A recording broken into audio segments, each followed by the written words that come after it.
ਸੋਰਠ ਰਾਗ ਅੰਦਰ। ਕੱਲ੍ਹ ਤੱਕ ਗੁਰੂ ਦੀ ਕਿਰਪਾ ਬਖਸ਼ਿਸ਼ ਦੇ ਨਾਲ ਆਪਾਂ ਸੋਰਠ ਰਾਗ ਅੰਦਰ 5 ਸ਼ਬਦਾਂ ਤੱਕ ਵਿਚਾਰ ਸਾਂਝੀ ਕੀਤੀ ਸੀ। 6ਵੇਂ ਸ਼ਬਦ ਦਾ ਪਾਠ ਆਪ ਜੀ ਨੇ ਸਰਵਣ ਕੀਤਾ ਹੈ। ਇੱਕ ਰਹਾਉ ਦਾ ਬੰਦ ਹੈ, ਉਹਦੇ ਤੋਂ ਇਲਾਵਾ 2 ਬੰਦ ਹੋਰ ਨੇ। ਤੋ ਗੁਰੂਦੇਵ ਪਿਤਾ ਨੇ ਆਪਣੀ ਬਿਰਥਾ ਬਿਆਨ ਕੀਤੀ ਹੈ, ਕਿਉਂ ਨਹੀਂ ਰੱਬ ਦਾ ਮਿਲਾਪ ਹੁੰਦਾ, ਕਿਹੜੀ ਕਮੀ ਹੈ ਤੇ ਕਿਸ ਤਰ੍ਹਾਂ ਉਹ ਕਮੀ ਦੂਰ ਹੋਏ। ਸਤਿਗੁਰੂ ਪਾਵਨ ਹੁਕਮਨਾਮੇ 'ਚ ਕਿਰਪਾ ਕਰਦੇ ਨੇ। ਵਿਚਾਰ ਨਾਲ ਸਾਂਝ ਪਾਉਣ ਤੋਂ ਪਹਿਲਾਂ ਫਤਿਹ ਦੀ ਅਸੀਸ ਬਖਸ਼ੋ। ਵਾਹਿਗੁਰੂ ਜੀ ਕਾ ਖਾਲਸਾ, ਵਾਹਿਗੁਰੂ ਜੀ ਕੀ ਫਤਿਹ। ਸੋਰਠ ਮਹਿਲਾ 9ਵਾਂ। ਮਾਈ ਮੈਂ ਕਿਹ ਬਿਦ ਲਖੋਂ ਗੁਸਾਈ। ਮਾਈ ਆਵਾਜ਼ ਹੈ ਸਤਿਗੁਰੂ ਗੁਰੂ ਤੇਗ ਬਹਾਦਰ ਸਾਹਿਬ ਸੰਬੋਧਨ ਕਰਦੇ ਨੇ, ਜਿਵੇਂ ਪ੍ਰਾਣੀ, ਮਾਈ, ਮਨ, ਇਹ ਸੰਬੋਧਨ ਨੇ ਸਤਿਗੁਰੂ ਦੇ। ਤੋ ਮਾਈ ਇੱਕ ਸੰਬੋਧਨ ਹੈ, ਜਿਵੇਂ ਬਾਬਾ, ਭਾਈ, ਮਾਈ, ਇਹ ਬਾਣੀ 'ਚ ਸੰਬੋਧਨ ਮਿਲਦੇ ਨੇ। ਤੋ ਸਤਿਗੁਰੂ ਆਖਦੇ ਨੇ ਮਾਈ ਮੈਂ ਕਿਹ ਬਿਦ ਲਖੋਂ ਗੁਸਾਈ। ਠੀਕ ਹੈ, ਮਾਲਕ ਵਾਹਿਗੁਰੂ ਸਰਬ ਵਿਆਪਕ ਹੈ, ਅਕਾਲ ਪੁਰਖ। ਬਾਣੀ ਸਤਿਪੁਰਸ਼ ਬਾਰ-ਬਾਰ ਆਖਦੇ ਨੇ ਤੇਰੇ ਤੋਂ ਵੱਖਰਾ ਨਹੀਂ ਹੈ, ਬਹੁਤ ਨੇੜੇ ਪਰ ਦਿਸਦਾ ਕਿਉਂ ਨਹੀਂ, ਇਹ ਸਤਿਗੁਰੂ ਕਹਿ ਰਹੇ ਨੇ ਵੀ ਮਾਈ ਮੈਂ ਕਿਸ ਤਰੀਕੇ ਨਾਲ ਉਹਨੂੰ ਲਖੋਂ, ਮੈਂ ਉਹਨੂੰ ਲਖਾਂ, ਉਹਨੂੰ ਮਿਲਾਂ, ਉਹਨੂੰ ਮਾਣਾ। ਮਾਈ ਮੈਂ ਕਿਹ ਬਿਦ ਲਖੋਂ ਗੁਸਾਈ। ਮਾਲਕ ਵਾਹਿਗੁਰੂ ਕਿਉਂ ਨਹੀਂ ਦਿਸਦਾ? ਠੀਕ ਹੈ, ਉਹ ਵਾਹਿਗੁਰੂ ਬਾਹਰੀ ਅੱਖਾਂ ਦਾ ਵਿਸ਼ਾ ਨਹੀਂ ਹੈ। ਤਾਂ ਹੀ ਸਤਿਗੁਰੂ ਦੀ ਬਾਣੀ ਆਖਦੀ ਹੈ ਅੰਧੇ ਇਹ ਨਾ ਆਖੀਆਂ ਜਿਨ ਮੁਖ ਲੋਇਣ ਨਾਹੇ, ਅੰਧੇ ਸਈ ਨਾਨਕਾ ਖਸਮੋਂ ਕੁੱਥੇ ਜਾਹੇ। ਗੁਰੂਦੇਵ ਕਹਿੰਦੇ ਅੰਨੇ ਉਹ ਨਹੀਂ ਹੈ ਜਿਨ੍ਹਾਂ ਕੋਲ ਸਰੀਰ ਦੀਆਂ ਅੱਖਾਂ ਨਹੀਂ, ਬਹੁਤ ਥੋੜ੍ਹੇ ਹੋਣਗੇ ਚਲੋ। ਤੇ ਵੇਖਣ ਵਾਸਤੇ ਵੀ 3 ਚੀਜ਼ਾਂ ਦੀ ਜ਼ਰੂਰਤ, 3 ਪ੍ਰਕਾਸ਼ ਚਾਹੀਦੇ ਨੇ ਵੇਖਣ ਵਾਸਤੇ। ਜੇ ਬਾਹਰੀ ਵੀ ਆਪਾਂ ਕੁਝ ਵੇਖਣਾ ਹੈ ਉਹਦੇ ਵਾਸਤੇ 3 ਪ੍ਰਕਾਸ਼ ਚਾਹੀਦੇ ਨੇ। ਇੱਕ ਬਾਹਰ ਵੀ ਪ੍ਰਕਾਸ਼ ਹੋਏ, ਸੂਰਜ ਦਾ ਹੋਏ, ਦੀਵੇ ਦਾ ਹੋਏ, ਕੋਈ ਵੀ ਹੋਏ। ਦੂਸਰਾ ਪ੍ਰਕਾਸ਼ ਜੋਤ ਅੱਖਾਂ 'ਚ ਵੀ ਹੋਏ। ਬਾਹਰ ਚਾਨਣ ਹੈ, ਅੱਖਾਂ 'ਚ ਜੋਤ ਨਹੀਂ ਹੈ, ਕਿੱਥੋਂ ਬੰਦਾ ਵੇਖੇਗਾ? ਜਾਂ ਅੱਖਾਂ 'ਚ ਜੋਤ ਹੈ, ਬਾਹਰ ਹਨੇਰਾ ਹੈ, ਬੜਾ ਹਨੇਰਾ ਹੈ, ਕਿੱਥੋਂ ਕੁਝ ਦਿਖਾਈ ਦੇਗਾ? ਤੀਸਰਾ, ਜੇ ਅੱਖਾਂ 'ਚ ਜੋਤ ਵੀ ਹੈ, ਬਾਹਰ ਚਾਨਣ ਵੀ ਹੈ, ਪਰ ਬੰਦੇ ਨੂੰ ਸੁਰਤ ਨਾ ਹੋਏ, ਬੰਦਾ ਬੇਹੋਸ਼ ਹੋਏ, ਕਿੱਥੋਂ ਵੇਖੇਗਾ? ਤੀਸਰਾ ਪ੍ਰਕਾਸ਼ ਸਮਝ ਦਾ ਚਾਹੀਦਾ। ਹੁਣ ਕੋਈ ਬੰਦਾ ਕੌਮੇ 'ਚ ਗਏ, ਅੱਖਾਂ ਉਹਦੀਆਂ ਖੁੱਲ੍ਹੀਆਂ ਨੇ ਪਰ ਦੇਖ ਨਹੀਂ ਰਿਹਾ, ਉਹ ਪ੍ਰਕਾਸ਼ ਵੀ ਹੈ, ਅੱਖਾਂ ਵੀ ਉਹਦੀਆਂ ਠੀਕ ਨੇ, ਪਰ ਕਿਉਂਕਿ ਉਹਦੇ ਕੋਲ ਸੁਰਤ ਨਹੀਂ, ਅੱਖਾਂ ਦੇ ਪਿੱਛੇ ਸਮਝਣ ਵਾਲਾ ਨਹੀਂ ਹੈ। ਤੋ 3 ਚੀਜ਼ਾਂ ਚਾਹੀਦੀਆਂ ਨੇ, ਬਾਹਰ ਪ੍ਰਕਾਸ਼ ਵੀ ਹੋਏ, ਅੱਖਾਂ ਦੀ ਜੋਤ ਵੀ ਹੋਏ ਤੇ ਸੁਰਤ ਵੀ ਹੋਏ, ਬੰਦਾ ਬੇਹੋਸ਼ ਨਾ ਹੋਇਆ ਹੋਵੇ। ਪਰ ਇਹ 3 ਤਰੀਕਿਆਂ ਨਾਲ ਸੰਸਾਰ ਹੀ ਦਿਸਦਾ ਹੈ, ਪਦਾਰਥ ਦਿਸਦਾ ਹੈ, ਪਰ ਮਾਲਕ ਵਾਹਿਗੁਰੂ ਤਾਂ ਵੀ ਨਹੀਂ ਦਿਸਦਾ। ਉਹ ਗੁਰੂ ਨਾਨਕ ਸਤਿਗੁਰੂ ਜਦੋਂ ਪੀਰ ਦਸਤਗੀਰ ਨੂੰ ਮਿਲਦੇ ਨੇ ਤੋ ਜਿਹੜਾ ਬੜਾ ਹੈਰਾਨ ਹੋਇਆ ਸੀ, ਪੁੱਛਿਆ ਫਿਰ ਕੈ ਦਸਤਗੀਰ ਕੌਣ ਫਕੀਰ ਕਿਸ ਦਾ ਘਰਾਣਾ, ਨਾਨਕ ਕਲ ਵਿੱਚ ਆਇਆ ਰੱਬ ਫਕੀਰ ਇੱਕੋ ਪਹਿਚਾਨਾ। ਸੰਵਾਦ ਹੋਇਆ ਸੀ ਗੁਰੂ ਨਾਨਕ ਸਾਹਿਬ ਜੀ ਦਾ ਦਸਤਗੀਰ ਦਾ,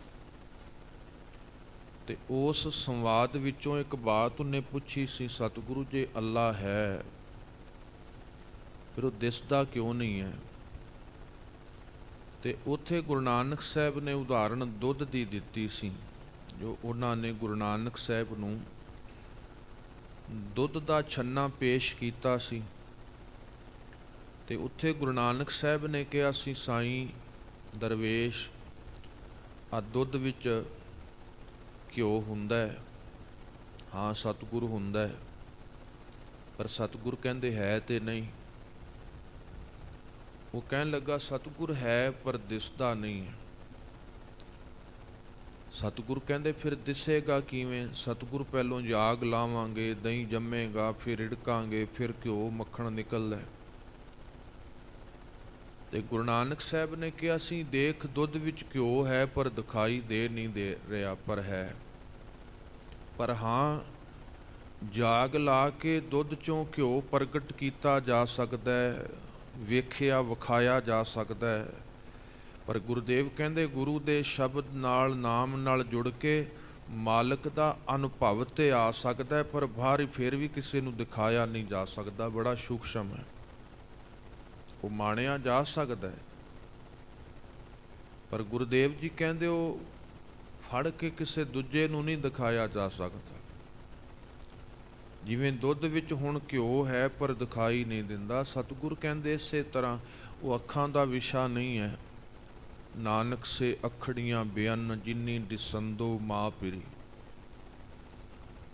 ਅੱਖਾਂ ਵੀ ਹੋਣ, ਬਾਹਰੀ ਪ੍ਰਕਾਸ਼ ਵੀ ਹੋਏ, ਬੰਦੇ ਨੂੰ ਸੁਰਤ ਵੀ ਹੋਏ, ਸੰਸਾਰ ਦਿਸੇਗਾ, ਪਦਾਰਥ ਦਿਸੇਗਾ, ਮਾਲਕ ਵਾਹਿਗੁਰੂ ਵਾਸਤੇ ਤੇ ਸਤਿਗੁਰੂ ਕਹਿੰਦੇ ਅੰਦਰ ਦੇ ਭੈ ਕੇ ਚਰਨ ਕਰ ਭਾਵ ਕੇ ਲੋਇਣ ਸੁਰਤ ਕਰੇ, ਨਾਨਕ ਕਹਿ ਸਿਆਣੀ ਹੈ ਇਵ ਕੰਤ ਮਿਲਾਵਾ ਹੋਏ। ਉਹਦਾ ਅਨੁਭਵ ਵੱਖਰਾ ਹੈ। ਤਾਂ ਹੀ ਬਾਣੀ ਕਹਿੰਦੀ, ਦੁਨੀਆ 'ਚ ਬਹੁਤ ਘੱਟ ਲੋਕ ਨੇ ਜਿਨ੍ਹਾਂ ਕੋਲ ਬਾਹਰੀ ਅੱਖਾਂ ਨਹੀਂ, ਬਹੁਤ ਜ਼ਿਆਦੇ ਨੇ ਜਿਨ੍ਹਾਂ ਕੋਲ ਅਨੁਭਵ ਨਹੀਂ ਹੁੰਦਾ। ਨਹੀਂ ਹੁੰਦਾ ਅਨੁਭਵ। ਆਪਾਂ ਕਹਾਂਗੇ ਸਾਡੇ ਕੋਲ ਗਿਆਨ ਬਹੁਤ ਹੈ, ਹਾਂ ਗਿਆਨ ਸਾਡੇ ਕੋਲ ਉਹੀ ਹੈ ਜਿਹੜਾ ਬਾਹਰੋਂ ਲਿਆ, ਜੀਵਨ 'ਚੋਂ ਤੇ ਕੁਝ ਪ੍ਰਗਟ ਨਹੀਂ ਨਾ ਹੋਇਆ। ਜੋ ਜੀਵਨ 'ਚੋਂ ਪ੍ਰਗਟ ਹੁੰਦਾ ਹੈ ਉਹ ਅਨੁਭਵ ਹੁੰਦਾ ਹੈ। ਜੋ ਬਾਹਰੋਂ ਪੜ੍ਹਿਆ ਸੁਣਿਆ ਹੈ ਉਹ ਗਿਆਨ ਹੈ, ਉਹ ਵੀ ਗਿਆਨ, ਪਰ ਉਹ ਜਾਣਕਾਰੀ ਹੈ।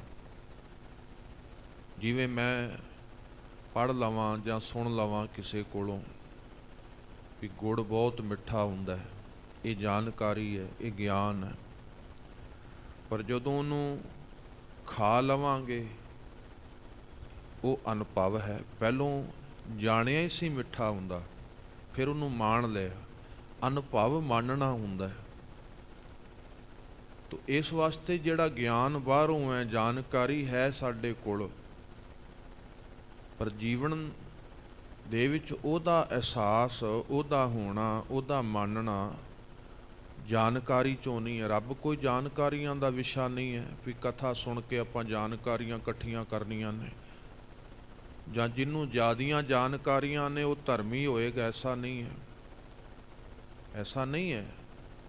ਆਪਾਂ ਐਸਾ ਸਮਝਦੇ ਹਾਂ ਵੈਸੇ ਵੀ ਜ਼ਿਆਦਾ ਪਤਾ ਲੱਗ ਗਿਆ। ਹੁਣ ਪ੍ਰਿਥੀ ਚੰਦ ਨੂੰ ਕਿੰਨੀ ਜਾਣਕਾਰੀ ਸੀ ਗੁਰੂ ਬਾਰੇ, ਗੁਰੂ ਦੇ ਪਰਿਵਾਰ 'ਚੋਂ ਸੀ, ਪਰ ਨਹੀਂ ਸਿੱਖ ਬਣ ਸਕਿਆ।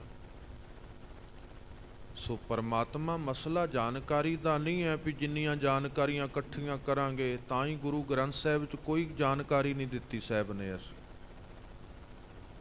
ਵੀ ਗੁਰੂ ਨਾਨਕ ਸਤਿਗੁਰ ਦਾ ਜਨਮ ਕਿੱਥੇ ਸੀ, ਕਿੰਨੇ ਪੁੱਤਰ ਸੀ, ਕਿੰਨਾ ਪਰਿਵਾਰ ਸੀ, ਇਹ ਜਾਣਕਾਰੀ ਨਹੀਂ ਹੈ ਬਾਣੀ 'ਚ। ਗੁਰੂ ਸੱਚੇ ਪਾਤਸ਼ਾਹ ਨੇ ਨਿਰੋਲ ਉਹ ਅਨੁਭਵ, ਉਹ ਅਵਸਥਾ ਪ੍ਰਗਟ ਕੀਤੀ ਹੈ ਜਿਹੜੀ ਆਪੇ ਵਿੱਚੋਂ, ਅਨੁਭਵ ਦੇ ਵਿੱਚੋਂ ਪ੍ਰਗਟ ਹੁੰਦੀ ਹੈ। ਤੋ ਇਹ ਨਹੀਂ ਹੈ ਵੀ ਰੱਬ ਕੋਈ ਜਾਣਕਾਰੀ ਦਾ ਵਿਸ਼ਾ ਹੈ। ਉਹਦੀ ਜਾਣਕਾਰੀ ਕੀ ਲਵਾਂਗੇ, ਕੌਣ ਦਏਗਾ, ਕਿੱਥੇ ਰਹਿੰਦਾ ਹੈ, ਕਿਹੜੀ ਕੁਲ ਹੈ, ਕਿਹੜਾ ਦੇਸ਼ ਹੈ, ਕਿਹੜੀ ਜਮਾਤ ਹੈ, ਐਸਾ ਨਹੀਂ ਹੈ। ਤੋ ਮਾਲਕ ਵਾਹਿਗੁਰੂ ਅਕਾਲ ਪੁਰਖ ਵਰਤ ਰਿਹਾ ਸਭ ਰੂਪ ਅੰਦਰ। ਆਪਾਂ ਜਾਣਦੇ, ਹੁਣ ਜਾਣਕਾਰੀ ਤੇ ਮੈਨੂੰ ਵੀ ਹੈ, ਤੁਸੀਂ ਚਲੋ ਬਖਸ਼ੇ ਬੈਠੇ ਹੋ ਵੀ ਰੱਬ ਕਿੱਥੇ ਹੈ ਜੀ, ਅੰਦਰ ਹੈ ਜੀ, ਕਿੱਥੇ ਹੈ ਜੀ, ਸਾਡੇ ਅੰਦਰ ਜੋਤ ਹੈ। ਕਿੱਥੇ ਹੈ ਜੀ? ਘੱਟ ਘੱਟ ਵਿੱਚ ਹੈ। ਇਹ ਜਾਣਕਾਰੀ ਹੈ, ਮਾੜੀ ਨਹੀਂ ਹੈ, ਪਰ ਇਹ ਜਾਣਕਾਰੀ ਕੁਝ ਨਹੀਂ ਸਵਾਰੇਗੀ ਜਿੰਨਾ ਚਿਰ ਤੱਕ ਉਹਦਾ ਅਨੁਭਵ ਆਪਾਂ ਨੂੰ ਨਹੀਂ ਹੁੰਦਾ। ਹੁਣ ਮੰਨ ਲਓ ਮੈਨੂੰ ਜਾਣਕਾਰੀ ਹੈ ਵੀ ਧਰਤੀ 'ਚ ਪਾਣੀ ਹੈ, ਵੀ ਥੱਲੇ ਪਾਣੀ ਹੈ, ਤਾਂ ਇਹ ਜਾਣਕਾਰੀ ਮੇਰੀ ਪਿਆਸ ਥੋੜ੍ਹਾ ਬੁਝਾ ਦੇਵੇਗੀ। ਇਹ ਜਾਣ ਲੈਣਾ ਹੀ ਪਿਆਸ ਦਾ ਮਿਟ ਜਾਣਾ ਨਹੀਂ ਹੈ। ਜਿੰਨਾ ਚਿਰ ਤੱਕ ਆਪਾਂ ਉਸ ਪਾਣੀ ਨੂੰ ਪ੍ਰਗਟ ਨਹੀਂ ਕਰ ਲੈਂਦੇ, ਪ੍ਰਗਟ ਕਰਾਂਗੇ ਤਾਂ ਪਿਆਸ ਬੁਝਣੀ ਹੈ। ਪਰ ਹੈ ਠੀਕ ਹੈ, ਝੂਠੀ ਜਾਣਕਾਰੀ ਨਹੀਂ ਹੈ, ਸੱਚੀ ਹੈ, ਸੱਚ ਹੈ, ਉਹਦੇ 'ਚ ਕੋਈ ਦੁਰਾ ਨਹੀਂ ਹੈ। ਪਰ ਇਹ ਜਾਣ ਲੈਣਾ ਵੀ ਧਰਤੀ 'ਚ ਪਾਣੀ ਹੈ, ਪਿਆਸ ਨਹੀਂ ਬੁਝੇਗੀ, ਤੋ ਇਹ ਨਹੀਂ ਕਿ ਸੱਚ ਹੈ ਬਿਲਕੁਲ ਵਾਹਿਗੁਰੂ ਸਰਬ ਵਿਆਪਕ ਹੈ, ਘੱਟ ਘੱਟ ਵਿੱਚ ਮੌਜੂਦ ਹੈ, ਸਾਡੇ 'ਚ ਉਹਦੀ ਜੋਤ ਹੈ, ਸਹੀ ਹੈ। ਪਰ ਅਸਲ ਵਿੱਚ ਪਤਾ ਉਦੋਂ ਲੱਗਣਾ ਜਦੋਂ ਆਪਾਂ ਮਾਣ ਲਿਆ, ਜਦੋਂ ਵਿਤਕਰੇ ਮਿਟ ਗਏ, ਸੰਤੋਖ ਆ ਗਿਆ, ਪ੍ਰੇਮ ਬਣ ਗਿਆ, ਸਭ ਤੋਂ ਆਪਾਂ ਉੱਪਰ ਉੱਠ ਜਾਂਦੇ ਹਾਂ। ਓਨਾ ਹੀ ਨਜ਼ਰੀਆ ਵਿਸ਼ਾਲ ਹੋ ਜਾਂਦਾ ਹੈ, ਓਨਾ ਹੀ ਜਿੰਨਾ ਆਪਾਂ ਉੱਪਰ ਉੱਠਦੇ ਹਾਂ। ਤੋ ਸਤਿਗੁਰੂ ਜੀ ਨੇ ਕਿਰਪਾ ਕੀਤੀ ਵੀ ਹੈ ਵਾਹਿਗੁਰੂ ਲਖਦਾ ਨਹੀਂ ਹੈ, ਜਿਹਨੂੰ ਸਾਹਿਬ ਦੀ ਬਾਣੀ ਕਹਿੰਦੀ ਹੈ ਤੋ ਸਹੀ ਲਖੈ ਜੇ ਕੋਈ ਹੈ, ਪਰ ਸਾਹਿਬ ਕਹਿੰਦੇ ਕੋਈ ਲੱਖ ਲਏ ਤਾਂ ਹੈ, ਪਰ ਲਖੇ ਸਹੀ ਕੋਈ, ਮਾਣੇ ਸਹੀ। ਜੇ ਨਹੀਂ ਲਖਿਆ ਤੇ ਸਤਿਗੁਰੂ ਜੀ ਦਾ ਬਾਣੀ ਦਾ ਬਚਨ ਆਉਂਦਾ ਹੈ, ਗੁਰੂ ਅੰਗਦ ਦੇਵ ਜੀ ਦਾ, ਸਾਹਿਬ ਕਹਿੰਦੇ ਦਿਸੈ ਸੁਣੀਐ ਜਾਣੀਐ ਸਵਾਉ ਨਾ ਪਾਇਆ ਜਾਏ, ਰੋਹਲਾ ਟੁੰਡਾ ਅੰਧੁਲਾ ਕੈ ਗਲ ਲੱਗੈ ਤਾਏ। ਹੁਣ ਗੁਰੂ ਅੰਗਦ ਦੇਵ ਜੀ ਦਾ ਸ਼ਲੋਕ ਹੈ। ਸਤਿਗੁਰੂ ਕਹਿੰਦੇ ਦਿਸੈ, ਦਿਸ ਰਿਹਾ, ਸੁਣਿਆ ਵੀ ਹੈ, ਸਵਾਉ ਨਾ ਪਾਇਆ, ਜਿੰਨਾ ਚਿਰ ਤੱਕ ਉਹਦਾ ਸਵਾਦ ਜੀਵਨ 'ਚ ਨਹੀਂ ਆਇਆ। ਸਤਿਗੁਰੂ ਕਹਿੰਦੇ ਫਿਰ ਰੋਹਲਾ ਟੁੰਡਾ ਅੰਧੁਲਾ। ਹੁਣ ਜਿਹੜਾ ਬੰਦਾ ਅੰਨਾ ਹੋਏ, ਦਿਸਦਾ ਨਹੀਂ ਹੈ, ਤੇ ਕੋਈ ਬੰਦਾ ਅੰਨਾ ਵੀ ਹੈ, ਪਿੰਗਲਾ ਵੀ ਹੈ, ਪੈਰ ਵੀ ਨਹੀਂ ਹੈ, ਟੁੰਡਾ ਹੱਥ ਵੀ ਨਹੀਂ, ਕਿੱਦਾਂ ਯਾਤਰਾ ਕਰੇਗਾ? ਯਾਤਰਾ ਵਾਸਤੇ ਅੱਖਾਂ ਵੀ ਚਾਹੀਦੀਆਂ ਨੇ, ਯਾਤਰਾ ਵਾਸਤੇ ਪੈਰ ਹੱਥ ਵੀ ਸਲਾਮਤ ਚਾਹੀਦੇ ਨੇ। ਤੋ ਸਾਹਿਬ ਕਹਿੰਦੇ ਇਸੇ ਤਰ੍ਹਾਂ ਜਿਹੜਾ ਹੈ ਮਾਲਕ ਵਾਹਿਗੁਰੂ ਪਰ ਮਾਣਿਆ ਨਹੀਂ ਹੈ, ਉਹ ਧਰਮ ਦੀ ਯਾਤਰਾ ਵੀ ਕਿੱਦਾਂ ਕਰੇਗਾ? ਉਹ ਵੀ ਰੋਹਲਾ ਟੁੰਡਾ ਅੰਧੁਲਾ ਕਹਿ ਗਲ ਲੱਗੈ ਤਾਏ। ਉਹ ਕਿੱਥੇ ਜਾ ਕੇ ਕਿਹਦੇ ਗਲ ਲੱਗੇ? ਉਹਦਾ ਸਹਾਰਾ ਨਹੀਂ ਕੋਈ ਬਣਨ ਵਾਲਾ। ਫਿਰ ਗੁਰੂ ਜੀ ਨੇ ਅੱਗੇ ਕਿਹਾ ਵੀ ਇਹ ਕੋਈ ਬਾਹਰ ਦੀ ਯਾਤਰਾ ਨਾ ਕੋਈ ਸਮਝ ਲਏ, ਭੈ ਕੇ ਚਰਨ ਕਰ ਭਾਵ ਕੇ ਲੋਇਣ ਸੁਰਤ ਕਰੇ, ਨਾਨਕ ਕਹਿ ਸਿਆਣੀਏ ਇਵ ਕੰਤ ਮਿਲਾਵਾਵੇ। ਬੜਾ ਸੂਖਸ਼ਮ ਵਿਚਾਰ ਹੈ ਗੁਰੂ ਜੀ ਦਾ। ਜਦੋਂ ਮਾਲਕ, ਜਦੋਂ ਨਿਰਗੁਣ, ਜਦੋਂ ਸਰਗੁਣ ਦਾ ਸਤਿਗੁਰੂ ਸਾਨੂੰ ਅਹਿਸਾਸ ਪ੍ਰਗਟਾਉਂਦੇ ਨੇ, ਤੇ ਗੁਰਦੇਵ ਜੀ ਫਿਰ ਉਹ ਸਵਾਲ ਕਰਦੇ ਨੇ ਸਤਿਗੁਰੂ ਵੀ ਕਿਉਂ ਨਹੀਂ ਲਖਿਆ? ਜੇ ਜਾਣਕਾਰੀ ਹੈ ਸਾਡੇ ਕੋਲ ਵੀ ਵਾਹਿਗੁਰੂ ਸਭ ਥਾਵਾਂ 'ਤੇ ਹੈ, ਸਭ ਵਿੱਚ ਹੈ, ਮੇਰੇ 'ਚ ਹੈ, ਆਤਮਾ ਮਰਦੀ ਨਹੀਂ ਹੈ, ਫਿਰ ਅਮਰ ਕਿਉਂ ਨਹੀਂ ਹੋਏ? ਫਿਰ ਡਰ ਕਾਹਦਾ ਹੈ? ਅਜੇ ਜਾਣਿਆ ਹੈ ਆਤਮਾ ਮਰਦੀ ਨਹੀਂ, ਪਰ ਅਜੇ ਆਤਮ ਦਾ ਸਪਰਸ਼ ਨਹੀਂ ਆਇਆ, ਅਜੇ ਸਰੀਰਕ ਤਲ ਦਾ ਹੀ ਜੀਵਨ ਹੈ, ਅਜੇ ਸੁਰਤ ਸਰੀਰ ਤੱਕ ਰੁਕੀ ਹੈ, ਚੰਮ ਤੱਕ ਰੁਕੀ। ਜਿਹਨੂੰ ਬਾਣੀ 'ਚ ਭਗਤ ਰਵਿਦਾਸ ਜੀ ਕਹਿੰਦੇ ਲੋਕ ਮੈਨੂੰ ਚਮਾਰ ਕਹਿੰਦੇ ਨੇ, ਚਮਾਰ ਅਸਲ ਭਗਤ ਜੀ ਕਹਿੰਦੇ ਉਹ ਹੈ ਜਿਹੜਾ ਚੰਮ ਤੱਕ ਰੁਕ ਗਿਆ। ਭਗਤ ਜੀ ਕਹਿੰਦੇ ਮੈਂ ਚੰਮ ਦੀਆਂ ਜੁੱਤੀਆਂ ਜ਼ਰੂਰ ਬਣਾਉਣਾ, ਪਰ ਮੈਂ ਸੁਰਤ ਚੰਮ ਤੱਕ ਨਹੀਂ ਰੱਖਦਾ। ਆਪਾਂ ਭਾਵੇਂ ਚੰਮ ਦਾ ਕੰਮ ਨਹੀਂ ਕਰ ਰਹੇ, ਪਰ ਧਿਆਨ ਤੇ ਚੰਮ ਤੇ ਹੀ ਰੁਕਿਆ ਵੀ ਗੋਰਾ ਹੈ ਕਿ ਚਿੱਟਾ ਹੈ ਕਿ ਕੌਣ ਹੈ, ਜਿਹੜੀ ਜਾਤ ਹੈ, ਕਿਹੜੀ ਗੋਤ ਹੈ ਸਭ ਚੰਮ ਦਾ ਹੀ ਹੈ। ਜਿਹਨੂੰ ਸਾਹਿਬ ਕਹਿੰਦੇ ਚਮਰਟਾ ਗਾਂਠ ਨਾ ਜੰਨੀ, ਲੋਗ ਗਠਾਵੇਂ ਪਨਹੀ, ਆਰ ਨਹੀਂ ਜੇ ਤੋਪੋ, ਨਹੀਂ ਰਾਂਬੀ ਠਾਉ ਰੂਪੋ, ਲੋਗ ਗੰਠ ਗੰਠ ਖਰਾ ਬਿਗੂਚਾ, ਹਉ ਬਿਨ ਗੰਠੇ ਜਾਏ ਪਹੁੰਚ। ਭਗਤ ਰਵਿਦਾਸ ਜੀ ਨੇ ਵੇਖੋ ਉਹੀ ਗੱਲ ਕੀਤੀ ਹੈ ਵੀ ਲੋਕ ਮੈਨੂੰ ਚਮਾਰ ਕਹਿੰਦੇ ਨੇ, ਪਰ ਮੈਂ ਸਰੀਰ ਦੀਆਂ ਜੁੱਤੀਆਂ ਨਹੀਂ ਗੰਢਦਾ। ਭਾਵ ਮੇਰੀ ਸੁਰਤ ਸਰੀਰ ਦੇ ਟਾਂਕੇ ਨਹੀਂ ਲਾਉਂਦੀ, ਮੇਰੀ ਸੁਰਤ ਸਰੀਰ ਨੂੰ ਨਹੀਂ ਪਕੜਦੀ। ਚਮਰੱਟਾ ਗਾਂਠ ਨਾ ਜਨੀ, ਲੋਕ ਗਠਾਵੇਂ ਪਨਹੀ, ਪਰ ਲੋਕ ਸਰੀਰ ਦੀ ਜੁੱਤੀ ਨੂੰ ਹੀ ਗੰਢ ਰਹੇ ਨੇ, ਪਕੜ ਰਹੇ ਨੇ। ਇਹਦੇ ਤੋਂ ਬਾਅਦ ਦੀ ਗੱਲ ਹੀ ਨਹੀਂ ਹੋਈ। ਤੋ ਇਸ ਵਾਸਤੇ ਸਤਿਗੁਰੂ ਜੀ ਬਖਸ਼ਿਸ਼ ਕਰਦੇ ਨੇ। ਮੇਰੇ ਗੁਰਦੇਵ ਕਹਿੰਦੇ ਉਹ ਜਿਹੜੀ ਅਵਸਥਾ ਹੈ, ਆਤਮਾ ਅਮਰ ਹੈ, ਕਹਿਣ ਨਾਲ ਮਾਫ ਕਰਨਾ, ਮੌਤ ਦਾ ਡਰ ਨਹੀਂ ਮੁੱਕਣਾ। ਜਿੰਨਾ ਚਿਰ ਤੱਕ ਉਹਦੀ ਸਪਰਸ਼ਤਾ ਨੂੰ, ਕਿਉਂਕਿ ਇੱਕ ਸਾਡਾ ਸਰੀਰ ਤਲ ਦਾ ਜੀਵਨ ਹੈ, ਦੂਜਾ ਮਨ ਦੇ ਤਲ ਦਾ, ਤੀਜਾ ਆਤਮ ਦੇ ਤਲ ਦਾ। ਤੇ ਜਿੱਥੇ ਗੁਰਦੇਵ ਜੀ ਕਹਿੰਦੇ ਰੱਬ ਦਾ ਜਨ, ਮੌਤ ਜਨ ਨੂੰ ਨਹੀਂ ਡੁਲਾ ਸਕਦੀ। ਜਨ ਕਹੀਏ ਮਰਦਾ ਹੀ ਨਹੀਂ ਹੈ। ਜਨ ਉਹ ਹੈ ਜਿਹੜਾ ਤਨ ਤੋਂ, ਸਰੀਰ ਤੋਂ, ਮਨ ਤੋਂ ਆਤਮ ਤੱਕ ਪਹੁੰਚ ਗਿਆ। ਜਨ ਜਿਹੜਾ ਆਤਮ ਤਲ ਨੂੰ ਮਾਣ ਰਿਹਾ, ਜੀ ਰਿਹਾ, ਜਿਹਨੂੰ ਸਾਹਿਬ ਕਹਿੰਦੇ ਹਰ ਜਨ ਐਸਾ ਚਾਹੀਏ ਜੈਸਾ ਹਰ ਹੀ ਹੋਏ। ਰੱਬ ਦਾ ਜਨ ਰੱਬ ਵਰਗਾ ਹੀ, ਉਹ ਆਕਾਰ ਤੱਤਾਂ ਦਾ ਵੱਜਾ ਨਹੀਂ ਹੈ। ਤੋ ਇਸ ਵਾਸਤੇ ਜਿਹੜਾ ਜਨ ਹੈ, ਜਿਹਨੂੰ ਸਪਰਸ਼ਤਾ ਮਿਲ ਗਈ ਉਹਦੀ, ਫਿਰ ਉੱਥੇ ਭੈ ਤੋਂ ਮੁਕਤ ਜੀਵਨ। ਤੋ ਗੁਰੂ ਤੇਗ ਬਹਾਦਰ ਸਾਹਿਬ ਕਹਿੰਦੇ ਉਹ ਹੁਣ ਸਾਨੂੰ ਕਿਉਂ ਨਹੀਂ ਗੁਸਾਈ ਅਹਿਸਾਸ ਉਹਦਾ ਹੋਣਾ, ਉਹਦੀ ਲਖਤਾ ਕਿਉਂ ਨਹੀਂ ਆਈ? ਸਾਹਿਬ ਜੀ ਕਹਿ ਰਹੇ ਨੇ, ਕਾਰਨ ਦੱਸ ਰਹੇ ਨੇ। ਗੁਰਦੇਵ ਜੀ ਕਹਿੰਦੇ ਨੇ, ਮਾਈ ਮੈਂ ਕਿਹ ਬਿਦ ਲਖੋਂ ਗੁਸਾਈ, ਮੈਂ ਰੱਬ ਨੂੰ ਕਿਵੇਂ ਲੱਖ ਸਕਦਾ? ਭਾਵ ਕਿਉਂ? ਜਿੱਦਾਂ ਕੋਈ ਬੰਦਾ ਕਹੇ ਮੈਂ ਇਹ ਕੰਮ ਕਿਵੇਂ ਕਰ ਸਕਦਾ, ਸਤਿਗੁਰ ਐਸਾ ਹੀ ਕਹਿ ਰਹੇ ਨੇ।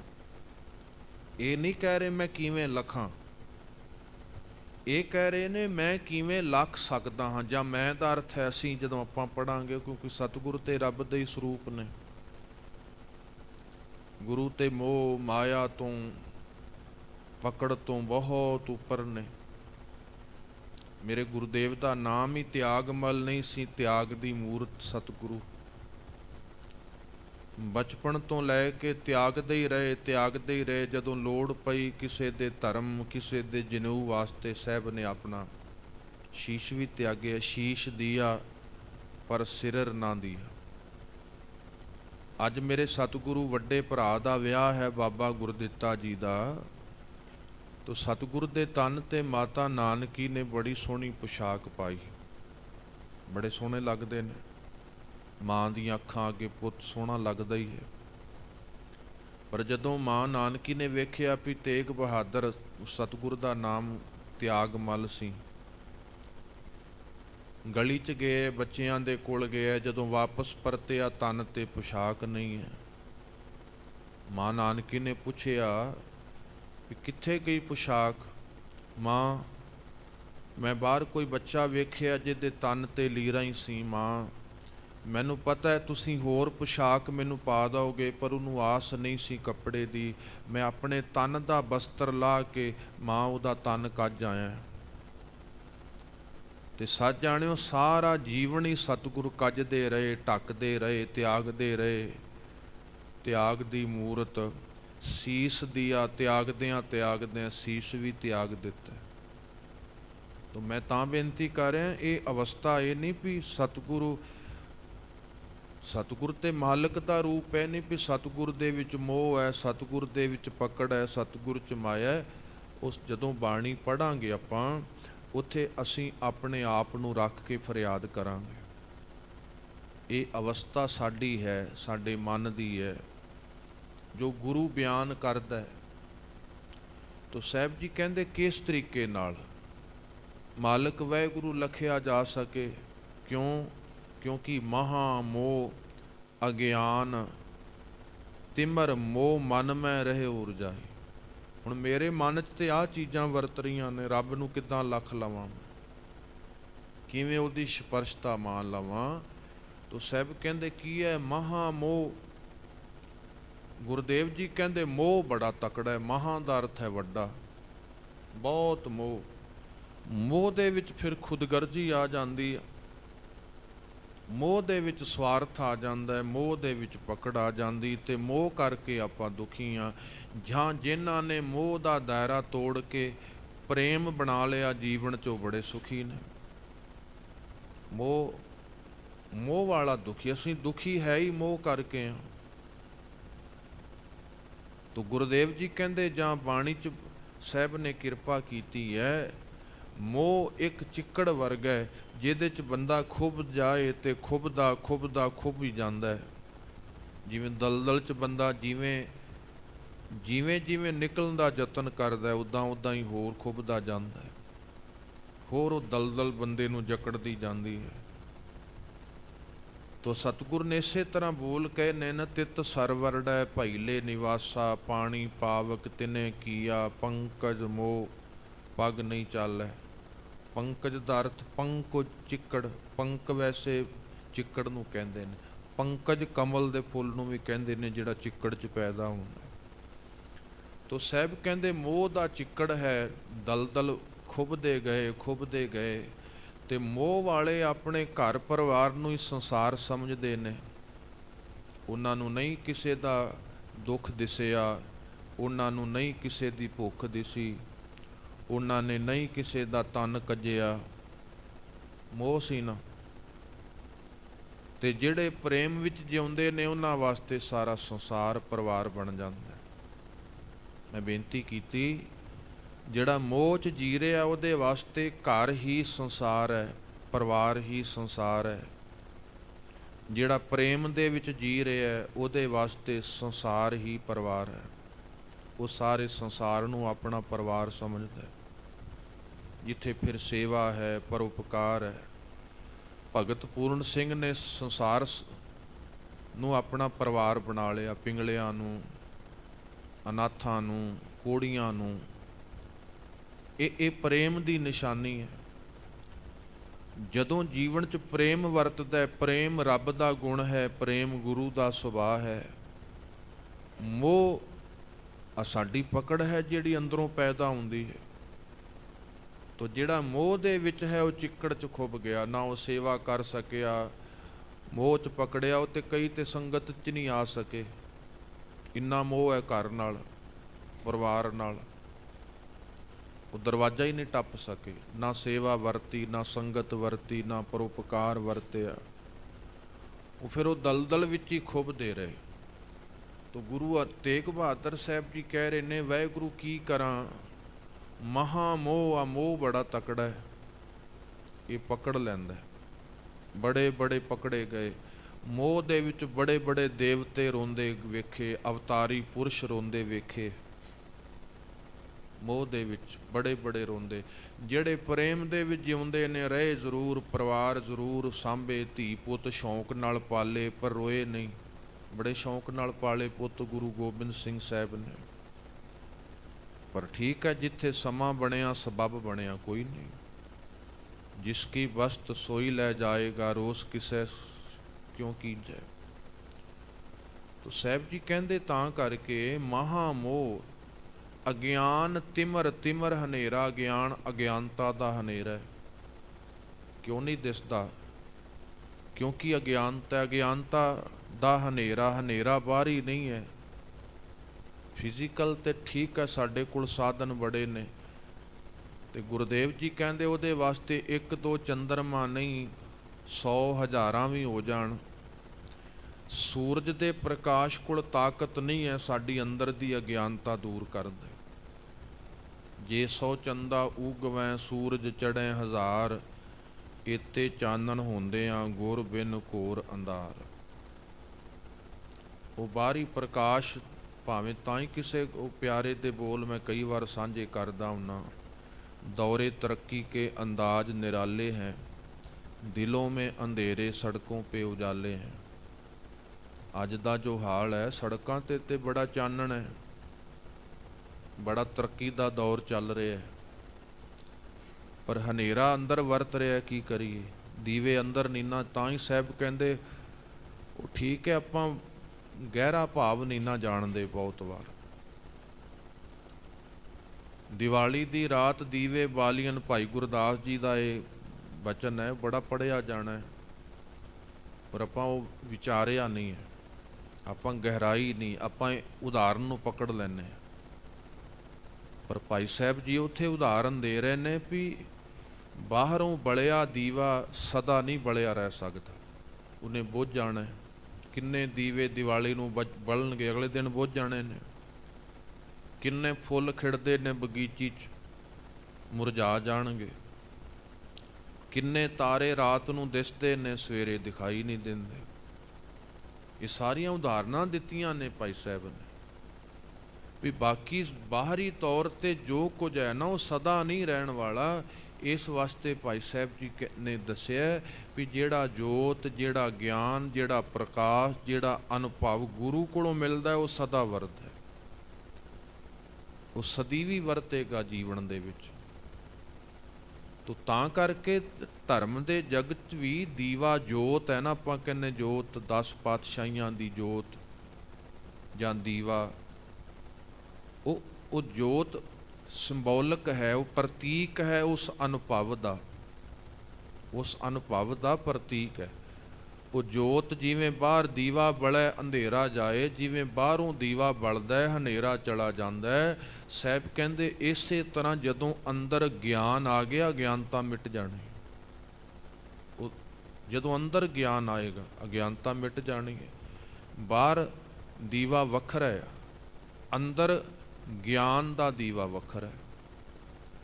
ਤੋ ਸਾਹਿਬ ਨੇ ਕਿਹਾ ਵੀ ਕੀ ਕਰੀਏ ਹੁਣ, ਬਾਹਰ ਤੇ ਬੜਾ ਪ੍ਰਕਾਸ਼ ਹੈ। ਜੇ ਸੋ ਚੰਦਾ ਉਗਵੈ ਸੂਰਜ ਚੜ੍ਹੈ ਹਜ਼ਾਰ, ਇਤੇ ਚਾਨਣ ਹੁੰਦਿਆਂ ਗੁਰ ਬਿਨ ਘੋਰ ਅੰਧਾਰ।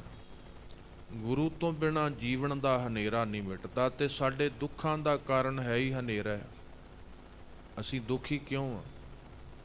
ਕਿਉਂਕਿ ਗਿਆਨ ਨਹੀਂ ਹੈ। ਆਪਾਂ ਕਵਾਂਗੇ ਗਿਆਨ ਤੇ ਕਿਉਂ ਨਹੀਂ ਹੈ? ਸਾਡੇ ਕੋਲ ਤੇ ਸਮਾਚਾਰ ਬੜੇ ਨੇ, ਜਾਣਕਾਰੀਆਂ ਬਹੁਤ ਨੇ, ਪਰ ਗਿਆਨ ਉਹ ਹੈ ਜਿਹੜਾ ਅਨੁਭਵ ਦੇ ਵਿੱਚੋਂ ਪ੍ਰਗਟ ਹੋਏ, ਜਿਹੜਾ ਅਹਿਸਾਸ ਅਨੁਭਵ ਦੇ ਵਿੱਚੋਂ ਆਏਗਾ। ਤੋ ਜਿੰਨਾ ਚਿਰ ਤੱਕ ਉਹ ਨਹੀਂ ਆਇਆ, ਦੁੱਖ ਨਹੀਂ ਮਿਟਨੇ। ਸਾਡੇ ਦੁੱਖਾਂ ਦਾ ਕਾਰਨ ਅਸੀਂ ਅਗਿਆਨੀ ਹਾਂ। ਤੇ ਦੂਜੀ ਗੱਲ ਇਹ ਹੈ ਵੀ ਅਸੀਂ ਆਪਣੇ ਅਗਿਆਨ ਨੂੰ ਗਿਆਨ ਸਮਝਦੇ ਹਾਂ। ਇੱਕ ਮੁਸ਼ਕਲ ਹੋਰ ਵੀ ਹੈ ਸਾਡੀ। ਚਲੋ ਕੋਈ ਅਗਿਆਨੀ ਹੋਏ, ਉਹਨੂੰ ਪਤਾ ਲੱਗੇ ਮੈਂ ਅਗਿਆਨੀ ਹਾਂ, ਉਹ ਗਿਆਨ ਪ੍ਰਾਪਤ ਕਰ ਸਕਦਾ ਹੈ।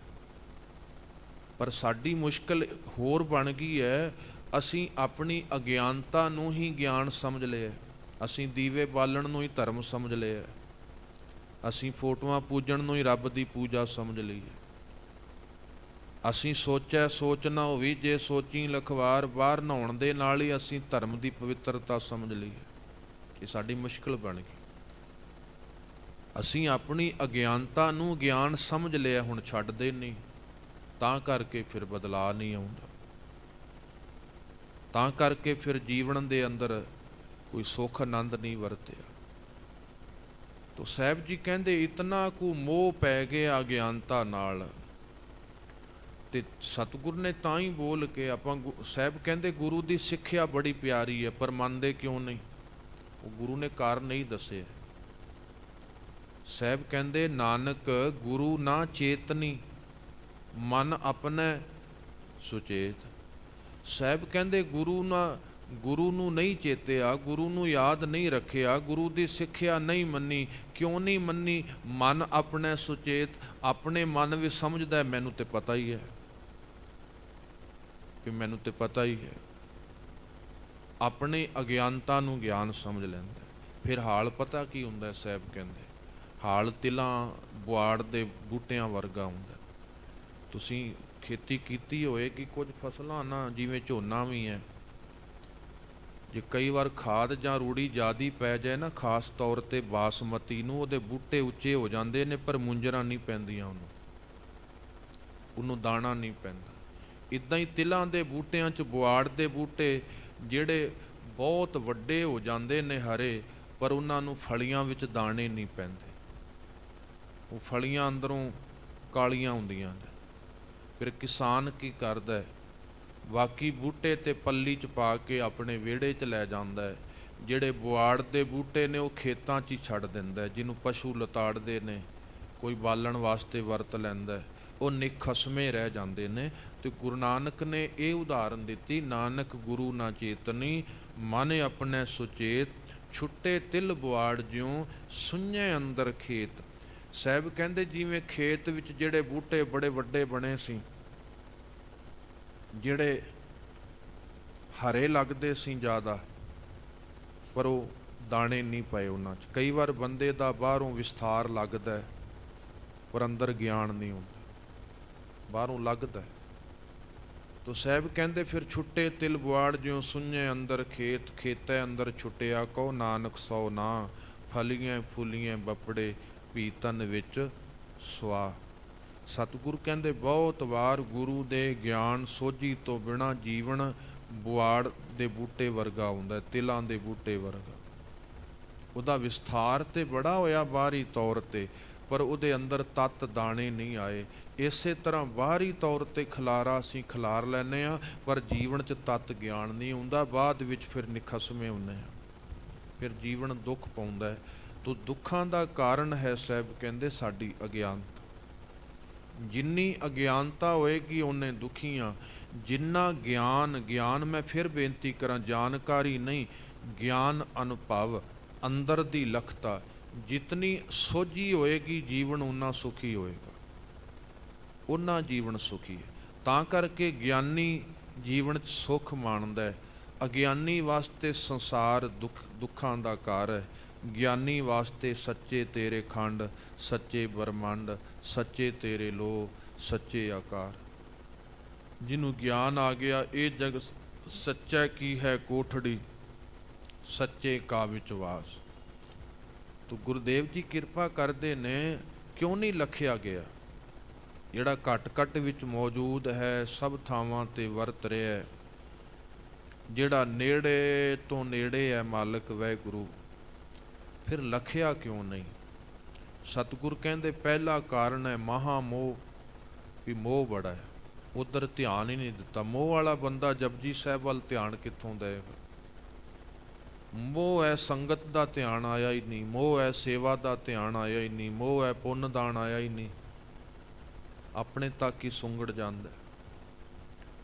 ਅਗਿਆਨ ਤਿਮਰ ਦੂਜਾ ਗੁਰਦੇਵ ਜੀ ਕਹਿੰਦੇ ਅਗਿਆਨਤਾ ਦਾ ਹਨੇਰਾ ਹੈ। ਕਿੱਥੇ? ਅੰਦਰ ਹੈ, ਅੰਦਰ ਅਗਿਆਨਤਾ ਦਾ ਹਨੇਰਾ। ਤੇ ਉੱਥੋਂ ਤੱਕ ਨਾ ਕੋਈ ਦੀਵਾ ਜਾਣਾ ਹੈ, ਨਾ ਕੋਈ ਸੂਰਜ ਨੇ ਜਾਣਾ ਹੈ। ਉੱਥੇ ਜਾਣਾ ਗੁਰੂ ਦਾ ਸ਼ਬਦ, ਉੱਥੇ ਜਾਣਾ ਨਾਮ ਨੇ, ਉੱਥੇ ਪ੍ਰਕਾਸ਼ ਨਾਮ। ਤਾਂ ਹੀ ਗੁਰੂ ਨਾਨਕ ਸਤਿਗੁਰੂ ਜਦੋਂ ਗਿਆ ਦੀ ਧਰਤੀ ਤੇ ਗਏ, ਤੇ ਗਿਆ ਦੀ ਧਰਤੀ ਤੇ ਤੀਰਥ ਹੈ ਜਿੱਥੇ ਲੋਕ ਪਿਤਰਾਂ ਦਾ ਉਧਾਰ ਕਰਾਉਂਦੇ ਨੇ। ਉਹਦੇ ਵਾਸਤੇ ਉਹ ਦੀਵਾ ਪਾਣੀ 'ਚ ਤਾਰਦੇ ਨੇ। ਉੱਥੇ ਗੁਰੂ ਨਾਨਕ ਸਾਹਿਬ ਗਏ, ਪੰਡਤ ਆਏ ਵੀ ਤੁਸੀਂ ਦੀਵਾ ਜਗਾਓ, ਜਜਮਾਨ ਆਏ ਹੋ। ਗੁਰੂ ਨਾਨਕ ਸਾਹਿਬ ਕਹਿੰਦੇ ਦੀਵਾ ਜਗਾਉਣ ਦੀ ਤਾਂ ਲੋੜ ਹੋਏ ਜੇ ਮੇਰਾ ਦੀਵਾ ਬੁਝਿਆ ਹੋਏ। ਸਾਹਿਬ ਕਹਿੰਦੇ ਜਿਹੜਾ ਤੁਸੀਂ ਦੀਵਾ ਜਗਾਉਂਦੇ ਉਹਨੇ ਫਿਰ ਬੁਝ ਜਾਣਾ। ਉਹ ਪਾਣੀ 'ਚ ਤਾਰਦੇ ਸੀ ਦੀਵਾ, ਕਹਿੰਦੇ ਸੀ ਪਿੱਤਰ ਤਰਨਗੇ। ਤੇ ਗੁਰੂ ਨਾਨਕ ਸਾਹਿਬ ਕਹਿੰਦੇ ਮੇਰਾ ਦੀਵਾ ਸਦਾ ਬਲਦਾ। ਬਾਹਰ ਦਾ ਦੀਵਾ ਤੁਸੀਂ ਬਾਲਦੇ ਹੋ, ਤੇਲ ਮੁੱਕ ਜਾਂਦਾ, ਦੀਵਾ ਬੁਝ ਜਾਂਦਾ। ਪਰ ਸਾਹਿਬ ਕਹਿੰਦੇ ਦੀਵਾ ਮੇਰਾ ਏਕ ਨਾਮ ਦੁੱਖ ਵਿੱਚ ਪਾਇਆ ਤੇਲ, ਉਨ ਚਾਨਣ ਉਹ ਸੋਕਿਆ ਚੂਕਾ ਜਮ ਸਿਉ ਮੇਲ। ਸਾਹਿਬ ਕਹਿੰਦੇ ਅੰਦਰ ਨਾਮ ਰੱਬ ਦੇ ਅਨੁਭਵ ਦਾ ਦੀਵਾ ਬਲਿਆ, ਬਾਹਰ ਦੀਵਾ ਬਲਦਾ, ਤੇਲ ਸੁੱਕ ਜਾਂਦਾ, ਦੀਵਾ ਬੁਝ ਜਾਂਦਾ। ਅੰਦਰ ਨਾਮ ਦਾ ਦੀਵਾ ਬਲਦਾ, ਦੁੱਖਾਂ ਦਾ ਤੇਲ ਉਹਦੇ 'ਚੋਂ ਸੁੱਕ ਜਾਂਦਾ, ਮੁੱਕ ਜਾਂਦਾ, ਪਰ ਦੀਵਾ ਹੋਰ ਬਲਦਾ ਜਾਂਦਾ, ਹੋਰ ਬਲਦਾ ਜਾਂਦਾ, ਉਹਦੀ ਲੋ ਹੋਰ ਤੇਜ਼ ਹੁੰਦੀ ਜਾਂਦੀ ਹੈ। ਤੋ ਗੁਰਦੇਵ ਕਹਿੰਦੇ ਤਾਂ ਕਰਕੇ ਉੱਥੇ ਜਿੱਥੇ ਪ੍ਰਕਾਸ਼ ਚਾਹੀਦਾ, ਜਿੱਥੇ ਸੋਝੀ ਚਾਹੀਦੀ, ਜਿੱਥੇ ਪਾਪ ਬੈਠੇ ਨੇ, ਜਿੱਥੇ ਮਲੀਨਤਾ ਬੈਠੀ ਹੈ, ਉੱਥੇ ਨਾਮ ਦਾ ਦੀਵਾ ਚਾਹੀਦਾ, ਉੱਥੇ ਗੁਰੂ ਕਾ ਸ਼ਬਦ, ਗੁਰੂ ਦਾ ਹੋਣਾ ਚਾਹੀਦਾ, ਤਾਂ ਜੋ ਇਹਦੇ ਤੋਂ ਬਚਿਆ ਜਾ ਸਕੇ। ਸਾਹਿਬ ਕਹਿੰਦੇ ਮਨ ਰਹਿਓ ਉਰਝਾਈ, ਨਹੀਂ ਤੇ ਮਨ ਇਹਦੇ 'ਚ ਉਲਝਿਆ ਰਹਿੰਦਾ। ਮਨ ਉਲਝਿਆ ਰਹਿੰਦਾ ਮਹਾ ਮੋਹ ਦੇ ਵਿੱਚ, ਤੇ ਮਨ ਉਲਝਿਆ ਰਹਿੰਦਾ ਅਗਿਆਨਤਾ ਦੇ ਹਨੇਰੇ 'ਚ। ਉਹਨੂੰ ਹੀ ਮਨ ਆਪਣਾ ਸਰਮਾਇਆ ਸਮਝ ਲੈਂਦਾ। ਤੋ ਇਸ ਵਾਸਤੇ ਮਾਈ मैं किस तरीके नाल रब नाल जुड़ां। मैं ते माया दे मोह ते अज्ञानता दे हनेरे च मेरा मन उलझिया होया है। फिर सतगुर आखदे ने सगल जन्म भरम ही भरम खोयो। फिर एक जन्म नहीं सारा, सारा नहीं कई जन्म ਭਰਮ ਦੇ ਵਿੱਚ ਪੈ ਜਾਣਾ। ਭਰਮ ਦੇ ਵਿੱਚ ਜਿੱਥੇ ਪਤਾ ਨਹੀਂ ਹੈ, ਜਿੱਥੇ ਭਰਮ ਕੀ ਹੈ, ਜੈਸਾ ਮਾਨੀਐ ਹੋਏ ਨਾ ਤੈਸਾ। ਬਾਣੀ ਨੇ ਇੱਕੋ ਪੰਕਤੀ 'ਚ, ਕਿਉਂਕਿ ਗੁਰੂ ਕੀ ਬਾਣੀ ਜਦੋਂ ਕਿਸੇ ਗੱਲ ਦਾ ਗਿਆਨ ਦਿੰਦੀ ਹੈ ਤੇ ਉਹਦੀ ਵਿਆਖਿਆ ਵੀ ਸਾਹਿਬ ਬਹੁਤ ਵੱਡੀ ਕਰ ਦਿੰਦੇ ਨੇ। ਜਦੋਂ ਸਮੇਟਣਾ ਹੁੰਦਾ ਸਾਹਿਬ ਜੀ ਇੱਕ ਪੰਕਤੀ 'ਚ ਸਮੇਟ ਦਿੰਦੇ ਨੇ। तो भरम की है, माधवे क्या कही है, भरम ऐसा जैसा मानीए होए ना तैसा। जिंदगी इस भरम च लंघ गई जिन्हां नूं अपने मन्निया सी अपने सही नहीं, जिन्हां नूं सच मन्निया सी वो सच नहीं सी, जिन्हां चों सुख लभना चाहया वो अखीर नूं दुखां दी पंड निकले। तो की है भरम, जिद्दां दा मन्निया उदां दा है नहीं, जिद्दां दा है उदां दा मन्निया नहीं। भरम ये हुंदा है। भरम है जो समझिया जिद्दां उदां वो है नहीं है। तां ही बाणी कहंदी दूरों ना बाहरों ना वेखी, सुभाअ नूं वेखी।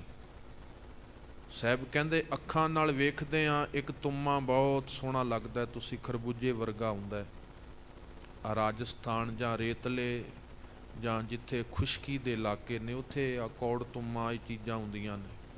ਇਹਦੀ ਵੇਲ ਵੀ ਖਰਬੂਜੇ ਵਰਗੀ ਹੁੰਦੀ ਪਰ ਜ਼ਹਿਰ ਨਾਲ ਭਰਿਆ ਹੁੰਦਾ। ਸਾਹਿਬ ਕਹਿੰਦੇ ਪਿਖੰਦੜੋ ਕੀ ਭੁੱਲ, ਭਰਮ ਪੈਦਾ ਹੋ ਜਾਏਗਾ। ਸਾਹਿਬ ਕਹਿੰਦੇ ਵੇਖ ਕੇ ਨਾ ਭੁੱਲ ਜਾਈ, ਸੱਚ ਮੰਨ ਕੇ ਬਹਿ ਜਾਈ। ਪਿਖੰਦੜੋ ਕੀ ਨਾ ਭੁੱਲ, ਤੁੰਮਾ ਦਿਸਮ ਸੋਹਣਾ। ਆ ਤੁੰਮਾ ਜਿਹੜਾ ਜਿਹਦੀ ਦਵਾਈ ਬਣਦੀ ਆ, ਪਸ਼ੂਆਂ ਨੂੰ ਖਵਾਇਆ ਜਾਂਦਾ ਸੀ। ਸਾਹਿਬ ਕਹਿੰਦੇ ਤੁੰਮਾ ਜਿਹੜਾ ਲੱਗਦਾ ਮਿੱਠਾ ਫਲ ਹੈ, ਦੂਰੋਂ ਵੇਖਾਂਗੇ, ਪਰ ਜਦੋਂ ਅੰਦਰੋਂ ਵੇਖਾਂਗੇ ਉਹ ਜ਼ਹਿਰ ਵਰਗਾ ਹੈ। ਅੱਡ ਨਾ ਲਹੰਦੜੋ ਮੁੱਲ, ਨਾਨਕ ਸਾਥ ਨਾ ਜੁਲਈ ਮਾਇਆ। ਗੁਰਦੇਵ ਕਹਿੰਦੇ ਤਾਂ ਕਰਕੇ ਦੁਨੀਆ ਸੰਸਾਰ ਬਾਹਰੋਂ ਵੇਖਣ ਨੂੰ ਹੋਰ ਹੈ, ਅੰਦਰੋਂ ਸੁਭਾਅ ਕਰਕੇ ਹੋਰ ਹੁੰਦਾ।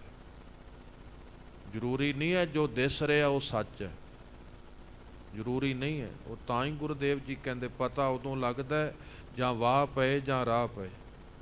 ਸਿਆਣਿਆਂ ਨੇ ਐਵੇਂ ਕਹਾਵਤਾਂ ਨਹੀਂ ਬਣਾਈਆਂ ਵੀ ਬਾਹਰੋਂ ਦੂਰੋਂ ਦੇਖਦੇ ਸਾਂ ਲੱਖਾਂ ਦਾ ਲੱਗਦਾ, ਉਹ ਲਾਗੇ ਆਇਆ 100 ਦਾ ਰਹਿ ਗਿਆ, ਜਦੋਂ ਵਰਤਿਆ ਫਿਰ ਕੱਖ ਦਾ ਰਹਿ ਜਾਂਦਾ।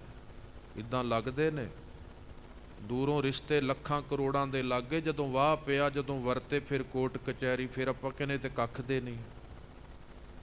ਉਹ ਤਾਂ ਹੀ ਗੁਰਦੇਵ ਜੀ ਕਹਿੰਦੇ ਇਸ ਵਾਸਤੇ ਜ਼ਰੂਰੀ ਨਹੀਂ ਹੈ ਜੋ ਦਿਸ ਰਿਹਾ ਉੱਦਾਂ ਹੀ ਹੋਏ। ਪਰ ਮੈਨੂੰ ਹੀ ਕਹਿੰਦੇ ਨੇ ਮਾਧਵੇ ਕਿਆ ਕਹੀਏ, ਭਰਮ ਐਸਾ ਜੈਸਾ ਮਾਨੀਏ ਹੋਏ ਨਾ ਤੈਸਾ। ਸਗਲ ਜਨਮ ਭਰਮ ਹੀ ਭਰਮ ਖੋਇਓ। ਭਰਮ ਦੇ ਵਿੱਚ ਹੀ ਲੰਘ ਗਏ ਬਸ। ਜਿਵੇਂ ਸੁਪਨੇ 'ਚ ਕੋਈ ਭਿਖਾਰੀ ਬਣ ਜਾਏ ਜਾਂ ਸੁਪਨੇ 'ਚ ਕੋਈ ਰਾਜਾ ਬਣ ਜਾਏ, ਉਹ ਸੱਚ ਨਹੀਂ, ਉਹ ਇੱਕ ਭਰਮ ਹੈ। ਤੋ ਸਾਹਿਬ ਕਹਿੰਦੇ ਨਾ ਅਸਥਿਰ ਮਤ ਪਾਈ। ਗੁਰਦੇਵ ਕਹਿੰਦੇ ਮਤ ਸਥਿਰਤਾ ਵਾਲੀ ਨਹੀਂ ਮਿਲੀ, ਮਤ ਅੰਦਰ ਗੁਰਦੇਵ ਕਹਿੰਦੇ ਅਡੋਲਤਾ ਨਹੀਂ ਬਣੀ। ਨਾ ਅਸਥਿਰ ਮਤ ਪਾਈ, ਅੰਦਰ ਟਿਕਾਣਾ ਆਇਆ ਹੀ ਨਹੀਂ, ਅਡੋਲਤਾ ਆਈ ਨਹੀਂ। ਕਿੰਨਾ ਕੁਝ ਕੀਤਾ, ਕਿੱਥੇ ਅਡੋਲਤਾ ਮਿਲੀ, ਕਿੱਥੇ ਟਿਕਾ ਮਿਲ ਗਿਆ। ਆਪਾਂ ਸੋਚਦੇ ਸਾਂ ਮਿਲੂਗਾ, ਮਨ ਕਿੱਥੇ ਡੋਲ ਹੋਇਆ ਸਾਡਾ, ਸਗੋਂ ਹੋਰ ਪਤਲਾ ਹੋ ਜਾਂਦਾ, ਸਗੋਂ ਹੋਰ ਮਨ 'ਚ ਡਰ ਭੈ ਸਤਾਉਣ ਲੱਗ ਪੈਂਦੇ ਨੇ, ਸਗੋਂ ਹੋਰ ਚਿੰਤਾਵਾਂ ਵਿੱਚ ਮਨ ਉਲਝ। ਕੱਲ੍ਹ ਮੈਂ ਬੇਨਤੀ ਕਰ ਰਿਹਾ ਸਾਂ, ਰੇਸ਼ਮ ਦਾ ਕੀੜਾ ਜਿਵੇਂ ਜਿਵੇਂ ਤੰਦਾਂ ਬਣਾਉਂਦਾ ਜਾਂਦਾ ਵਿੱਚ ਉਲਝਦਾ ਜਾਂਦਾ। ਇੱਦਾਂ ਹੀ ਸਾਡਾ ਮਨ ਸਾਨੂੰ ਉਲਝਾਉਂਦਾ ਜਾਂਦਾ। ਆਪਾਂ ਉਲਝਦੇ ਗਏ, ਪੂਰੇ ਹੀ ਉਲਝ ਗਏ, ਹੁਣ ਨਿਕਲਿਆ ਨਹੀਂ ਜਾਂਦਾ। ਤੋ ਅਸਥਿਰ ਨਾ ਅਸਥਿਰ ਮਤ ਪਾਈ। ਗੁਰਦੇਵ ਕਹਿੰਦੇ ਅੰਦਰ ਦੀ ਅਡੋਲਤਾ ਮਿਲੀ ਨਹੀਂ। ਟਕੇ ਮਿਲ ਗਏ, ਟਕਾ ਮਿਲਿਆ ਹੀ ਨਹੀਂ। ਧਨ ਮਿਲ ਗਿਆ, ਧਰਮ ਨਹੀਂ ਮਿਲਿਆ। ਮੁਬਾਰਕ ਹੈ ਜਿਹਦੇ ਕੋਲ ਧਨ ਵੀ ਹੋਏ, ਧਰਮ ਵੀ ਹੋਏ। ਮੁਬਾਰਕ ਹੈ ਦਾਤ ਵੀ ਹੋਏ, ਦਾਤਾ ਵੀ ਹੋਏ। ਮੁਬਾਰਕ ਹੈ ਪਦਾਰਥ ਵੀ ਹੋਏ, ਪਰਮਾਰਥ ਵੀ ਹੋਏ। ਤੇ ਮੁਬਾਰਕ ਹੈ ਜਿਹਦੇ ਕੋਲ ਭੋਜਨ ਵੀ ਹੈ, ਨਾਲ ਭਜਨ ਵੀ। ਮੁਬਾਰਕ, ਨਹੀਂ ਤੇ ਬਹੁਤ ਥੋੜਾ ਹੁੰਦਾ। ਤੋ ਸਾਹਿਬ ਕਹਿੰਦੇ ਵਿਖਿਆ ਸਕਤ ਰਹਿਓ ਨਿਸਬਾਸਰ, ਨਾ ਛੁੱਟੀ ਅਦਮਾਈ। ਅਦਮਾਈ ਦਾ ਅਰਥ ਹੈ ਨੀਚਤਾ, ਜਿਹੜੀ ਮਨ ਨੀਚਤਾ ਨਹੀਂ ਛੱਡਦਾ। ਕਈ ਵਾਰ ਮਨ ਬੁਰਾਈਆਂ ਨਹੀਂ ਛੱਡਦਾ। ਮਨ ਨੇ ਨੀਚਤਾ ਨਹੀਂ ਛੱਡਣੀ, ਨੇ ਵਰਤਾਈ ਦੇਣਾ ਪਾਣਾ। ਕੋਈ ਤਨ ਵੇਖਿਆ, ਕੋਈ ਧਨ ਵੇਖਿਆ, ਕੁਝ ਵੇਖਿਆ, ਇੱਕਦਮ ਇਹ ਨਿਵਾਣ ਵੱਲ ਤੁਰ ਪੈਂਦਾ। ਤੋ ਸਤਿਗੁਰ ਕਹਿੰਦੇ ਵਿਖਿਆ ਸਕਤ, ਵਿਖਿਆ ਮਾਇਆ, ਵਿਖ ਜ਼ਹਿਰ। ਇਹ ਮਨ ਇਹਦੇ 'ਚ ਉਲਝਾ ਰਿਹਾ। ਵਿਖਿਆ ਸਕਤ ਰਹਿਓ ਨਿਸਬਾਸੁਰ, ਦਿਨ ਰਾਤ ਇਹ ਜ਼ਹਿਰ 'ਚ ਹੀ, ਵਿਖਿਆ 'ਚ ਹੀ, ਬਾਹਰ 'ਚ ਹੀ ਉਲਝਿਆ ਰਿਹਾ। ਨਾ ਛੁੱਟੀ ਅਦਮਾਈ, ਨੇ ਨੀਚਤਾ ਨਹੀਂ ਛੱਡੀ, ਨਹੀਂ ਛੱਡਦਾ। ਤਾਂ ਹੀ ਜਪਜੀ ਸਾਹਿਬ ਦੀ ਰਮਤਾ 'ਚ ਮਨ ਦੀਆਂ 3 ਕਮਜ਼ੋਰੀਆਂ ਨੇ ਨਾ ਜਿਹੜੀਆਂ ਸਾਡੀਆਂ। ਕਿਹੜੀ ਕਮਜ਼ੋਰੀ ਹੈ? ਮਨ ਮੈਲਾ ਹੈ। ਦੂਜੀ ਕਮਜ਼ੋਰੀ ਹੈ ਮਨ ਦੀ, ਮਨ ਠਹਿਰਦਾ ਨਹੀਂ, ਚੁੱਪ ਨਹੀਂ ਕਰਦਾ। ਤੀਜੀ ਕਮਜ਼ੋਰੀ ਹੈ ਮਨ ਰੱਜਦਾ ਨਹੀਂ। ਇਹ ਤਿੰਨਾਂ ਦਾ ਜ਼ਿਕਰ ਕੀਤਾ ਗੁਰੂ ਨਾਨਕ ਨੇ, ਪਰ ਨਾਲ ਪੁਰਾਣੇ ਢੰਗ ਵੀ ਦੱਸੇ ਨੇ ਵੀ ਇਸ ਢੰਗ ਨੇ ਨਾਲ ਨਾ ਮਨ ਨੇ ਰੱਜਣਾ, ਨਾ ਮਨ ਨੇ ਪਵਿੱਤਰ ਹੋਣਾ, ਨਾ ਮਨ ਨੇ ਚੁੱਪ ਕਰਨਾ। ਸੋਚੈ ਸੋਚ ਨਾ ਹੋਵੀ, ਜੇ ਸੋਚੀ ਲੱਖ ਵਾਰ। ਮਨ ਦੀ ਕਮਜ਼ੋਰੀ ਹੈ, ਮੈਲਾ ਹੈ, ਪਰ ਬੰਦਾ ਇਹਨੂੰ ਬਾਹਰੋਂ ਸੁੱਚਾ ਕਰੇ ਪਾਣੀ ਨਾਲ, ਸਾਹਿਬ ਕਹਿੰਦੇ ਨਹੀਂ ਹੋਣਾ। ਮਨ ਦੀ ਦੂਸਰੀ ਕਮਜ਼ੋਰੀ ਹੈ, ਚੁੱਪ ਨਹੀਂ ਕਰਦਾ। ਚੁੱਪੈ ਚੁੱਪ ਨਾ ਹੋਵੇ, ਜੇ ਲਾਏ ਰਹਾਂ ਲਿਵਤਾਰ। ਕੋਈ ਬੰਦਾ ਕਹੇ ਮੈਂ ਮੂੰਹ ਬੰਦ ਕਰੂੰਗਾ, ਮਨ ਚੁੱਪ ਕਰੂ, ਸਾਹਿਬ ਕਹਿੰਦੇ ਤਾਂ ਵੀ ਨਹੀਂ ਹੋਣਾ। ਤੀਸਰੀ ਮਨ ਦੀ ਕਮਜ਼ੋਰੀ ਹੈ, ਰੱਜਦਾ ਨਹੀਂ ਹੈ। ਭੁੱਖਿਆਂ ਭੁੱਖ ਨਾ ਉਤਰੀ, ਜੇ ਬੰਨਾ ਪੁਰੀਆਂ ਭਾਰ। ਕੋਈ ਬੰਦਾ ਕਹੇ ਪਦਾਰਥ ਇਕੱਠੇ ਕਰ ਕਰਕੇ ਮੈਂ ਰੱਜ ਜਾਊਂਗਾ, ਮਨ ਮੇਰਾ ਤ੍ਰਿਪਤ ਹੋਊਗਾ, ਸਾਹਿਬ ਕਹਿੰਦੇ ਨਹੀਂ ਹੋਣਾ। ਇਹ 3 ਕਮਜ਼ੋਰੀਆਂ ਨੇ ਮਨ ਦੀਆਂ। ਪਰ ਜਿਹੜੇ ਪੁਰਾਣੇ ਢੰਗ ਆਪਾਂ ਅੱਜ ਵੀ ਉਹੀ ਵਰਤ ਰਹੇ ਹਾਂ, ਸਾਹਿਬ ਕਹਿੰਦੇ ਇਹ ਸਹਾਇਕ ਨਹੀਂ ਹੋਣੇ। ਸਹਿ ਸਿਆਣਪਾਂ ਲੱਖ ਹੋਏ, ਤਾਂ ਇੱਕ ਨਾ ਚੱਲੇ ਨਾਲ। ਫਿਰ ਸਾਹਿਬ ਕਹਿੰਦੇ ਕਿਵ ਸਚਿਆਰਾ ਹੋਈਐ, ਕਿਵ ਕੂੜੈ ਟੁੱਟੈ ਪਾਰ। ਫਿਰ ਕਿਵੇਂ ਸਚਿਆਰ ਹੋਈਏ, ਉਹਦੇ ਵਾਸਤੇ ਸਾਹਿਬ ਕਹਿੰਦੇ ਹੁਕਮ ਰਜਾਈ ਚੱਲਣਾ, ਨਾਨਕ ਲਿਖਿਆ ਨਾਲ। ਉਹ ਗੁਰੂਦੇਵ ਨੇ ਖੈਰ ਬੜੀ ਮਹਾਨ ਕਿਰਪਾ ਕੀਤੀ। ਤੋ ਗੁਰੂਦੇਵ ਜੀ ਫਿਰ ਬਚਨ ਕਰਦੇ ਨੇ, ਸਾਧ ਸੰਗ ਕਬਹੂ ਨਹੀਂ ਕੀਨਾ। ਹੁਣ ਇੱਕ ਹੋਰ ਮੁਸ਼ਕਲ ਹੈ, ਗੁਰੂਦੇਵ ਕਹਿੰਦੇ ਸਾਧ ਸੰਗਤ ਨਹੀਂ ਕੀਤੀ। ਮਨ ਕਈ ਵਾਰ ਹੁੰਦਾ ਆਪਾਂ ਬਾਹਰ ਹੀ ਕੋਈ ਉਪਰਾਲਾ ਕਰ ਲੈਂਦੇ ਹਾਂ, ਪਰ ਮਨ ਫਿਰ ਉੱਥੇ ਮੁਨਕਰ ਹੋ ਜਾਂਦਾ। ਮਨ ਤੱਕ ਕਈ ਵਾਰ ਵਿਚਾਰ ਪਹੁੰਚਦੀ ਨਹੀਂ, ਮਨ ਤੱਕ ਉਹ ਗਿਆਨ ਪਹੁੰਚਦਾ ਹੀ ਨਹੀਂ ਕਈ ਵਾਰ, ਕਿਉਂਕਿ ਮਨ ਧਿਆਨ ਹੀ ਨਹੀਂ ਦਿੰਦਾ। ਫਿਰ ਸੁਣਦੇ ਹੁੰਦੇ ਆ ਪਰ ਮਨ ਧਿਆਨ ਹੀ ਨਹੀਂ ਦੇ ਰਿਹਾ। ਪੜ੍ਹ ਰਹੇ ਹੁੰਦੇ ਆ, ਮਨ ਧਿਆਨ ਹੀ ਨਹੀਂ ਦੇ ਰਿਹਾ ਹੁੰਦਾ। ਪੜ੍ਹ ਲਾ ਭਾਈ, ਕੋਈ ਗੱਲ ਨਹੀਂ। ਉੱਥੇ ਵੀ ਮਨ ਨੇ ਸਾਧ ਸੰਗਤ ਨਹੀਂ ਕੀਤੀ, ਤੇ ਜਿੱਥੇ ਉਹ ਸਾਥ ਨਹੀਂ ਬਣਿਆ ਫਿਰ ਇਹ ਪ੍ਰਾਪਤੀ ਵੀ ਕੁਝ ਨਹੀਂ ਹੋਈ। ਤੋ ਸਾਹਿਬ ਕਹਿੰਦੇ ਸਾਧ ਸੰਗ ਕਬਹੂ ਨਹੀਂ ਕੀਨਾ, ਨਾ ਕੀਰਤ ਪ੍ਰਭ ਗਾਈ। ਮਾਈ ਮੈਂ ਕੀ ਕਰਾਂ ਮਾਈ, ਮੈਂ ਕੇ ਬਿਦ ਲਖੋਂ ਗੁਸਾਈ। ਹੈ ਮਾਈ ਮੈਂ ਰੱਬ ਨਾਲ ਕਿਵੇਂ ਜੁੜਾਂ, ਕਿਉਂਕਿ ਸਾਧ ਸੰਗ ਕਬਹੂ ਨਹੀਂ ਕੀਨਾ, ਨਾ ਕਦੇ ਸੰਗਤ ਕੀਤੀ ਹੈ। ਨਾ ਕੀਰਤ ਪ੍ਰਭ ਗਾਈ, ਨਾ ਕਦੇ ਰੱਬ ਦੀ ਕੀਰਤੀ ਗਾਈ ਹੈ। ਉੱਥੇ ਵੀ ਧਿਆਨ ਨਹੀਂ, ਉੱਥੇ ਵੀ ਸਾਵਧਾਨਤਾ ਨਹੀਂ ਬਣੀ। ਤੋ ਸਾਹਿਬ ਕਹਿੰਦੇ ਜਨ ਨਾਨਕ ਮੈਂ ਨਾਹੇ ਕੋ ਗੁਣ। ਅਰਦਾਸ ਕੀਤੀ ਹੈ, ਇਹ ਗੁਰੂ ਦੀ ਵਡਿਆਈ ਹੈ। ਸਤਿਗੁਰੂ ਬਿਰਥਾ ਬਿਆਨ ਕਰਕੇ ਫਿਰ ਅਰਦਾਸ ਕਰਦੇ ਨੇ, ਹੇ ਮਾਲਕ ਤੇਰੀ ਕਿਰਪਾ 'ਚ ਬਹੁਤ ਕੁਝ ਵਰਤ ਸਕਦਾ ਹੈ। ਇਹ ਵੀ ਗੁਰੂ ਦੇਵ ਦੱਸਦੇ ਨੇ ਵੀ ਢਹਿੰਦੀ ਕਲਾ 'ਚ ਨਾ ਜਾਈਏ। ਠੀਕ ਹੈ, ਇਹ ਚੀਜ਼ਾਂ ਨੇ, ਮੋਹ ਹੈ, ਅਗਿਆਨਤਾ ਹੈ, ਮਨ ਵਿਕਾਰ ਨਹੀਂ ਛੱਡ ਰਿਹਾ, ਪਰ ਗੁਰੂਦੇਵ ਕਹਿੰਦੇ ਉਹਦੇ ਅੱਗੇ ਅਰਜ਼ੋਈ ਕਰਦਾ ਰਹੀ, ਉਹਦੇ 'ਚ ਬੜੀ ਵੱਡੀ ਕਲਾ ਵਾਹਿਗੁਰੂ ਦੀ ਵਰਤ ਜਾਂਦੀ। ਇਸ ਵਾਸਤੇ ਜਨ ਨਾਨਕ ਮੈਂ ਨਾਹੇ ਕੋ ਗੁਣ। ਨਾਨਕ ਦਾਸ ਆਖਦੇ ਨੇ ਮੇਰੇ 'ਚ ਵਾਹਿਗੁਰੂ ਗੁਣ ਕੋਈ ਨਹੀਂ ਹੈ। ਰਾਖ ਲਿਹੋ ਸ਼ਰਨਾਈ, ਹੇ ਵਾਹਿਗੁਰੂ ਮੈਂ ਤੇਰੀ ਸ਼ਰਨ ਵਿੱਚ ਆਇਆ, ਮੈਨੂੰ ਰੱਖਣਾ ਕਰ। ਗੁਰਦੇਵ ਸਾਡੀ ਰਜ਼ੋਈ ਕਬੂਲ ਪਾਉਣ। ਪੜ੍ਹਿਆ ਸੁਣਿਆ ਸਤਿਗੁਰ ਦੇ ਦਰ ਥਾਂ ਪਏ ਤੇ ਆਪਾਂ ਉਹਨੂੰ ਮਾਣ ਸਕੀਏ, ਜੀ ਸਕੀਏ। ਐਸੀ ਸਤਿਗੁਰੂ ਅਸੀਸ ਬਖਸ਼ਣ। ਆਪ ਸਭ ਦਾ ਧੰਨਵਾਦ। ਭੁੱਲਾਂ ਦੀ ਖਿਮਾ ਜੀ। ਵਾਹਿਗੁਰੂ ਜੀ ਕਾ ਖਾਲਸਾ, ਵਾਹਿਗੁਰੂ ਜੀ ਕੀ ਫਤਿਹ।